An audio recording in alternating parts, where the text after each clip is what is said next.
కాబోయే వైద్యులు పట్టణ ప్రాంతంతో పాటు గ్రామీణ ప్రాంతంలో వైద్య సేవలు అందించడంపై దృష్టి సారించాలని నల్గొండ జిల్లా కలెక్టర్ బి చంద్రశేఖర్ పిలుపునిచ్చారు. శనివారం ఆయన నల్గొండ ప్రభుత్వ వైద్య కళాశాలలో నిర్వహిస్తున్న వైద్య కళాశాల వార్షికోత్సవం ముగింపు కార్యక్రమానికి ముఖ్య అతిథిగా హాజరయ్యారు.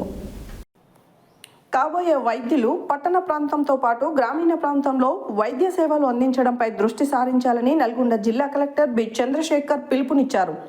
శనివారం ఆయన నల్గొండ ప్రభుత్వ వైద్య కళాశాలలో నిర్వహిస్తున్న వైద్య కళాశాల వార్షికోత్సవం ముగింపు కార్యక్రమానికి ముఖ్య అతిథిగా హాజరయ్యారు. పట్టణ ప్రాంతంలో ప్రజలకు 75% నాణ్యమైన వైద్య సంరక్షణ సేవలు అందుబాటులో ఉన్నాయని, అయితే ఈ శాతం గ్రామీణ ప్రాంతంలో కేవలం 35% మాత్రమే ఉన్నాయన్నారు.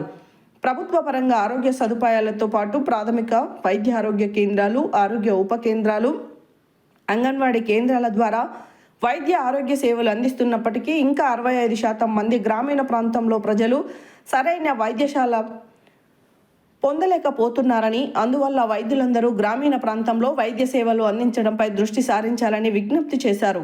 MBBS అంతం లేని చదువని, భవిష్యత్తులో PG స్పెషలైజేషన్కి ఇది ఉపయోగపడుతుందని, అంతేకాక ఎంచుకున్న సబ్జెక్టులో నిష్ణాతులై కావాల్సిన అవసరం ఉందని, అందుకు వైద్య విద్యార్థులు భవిష్యత్తులో మంచి సబ్జెక్టులు ఎంచుకొని విజయం సాధించాలని ఆశించారు. అంతకుముందు నల్గొండ జిల్లా కలెక్టర్ ప్రభుత్వ వైద్య కళాశాలలో ఏర్పాటు చేసిన నూతన జిమ్ను ప్రారంభించారు. కళాశాల ప్రిన్సిపల్ డాక్టర్ సత్యనారాయణ తదితరులు ఉన్నారు.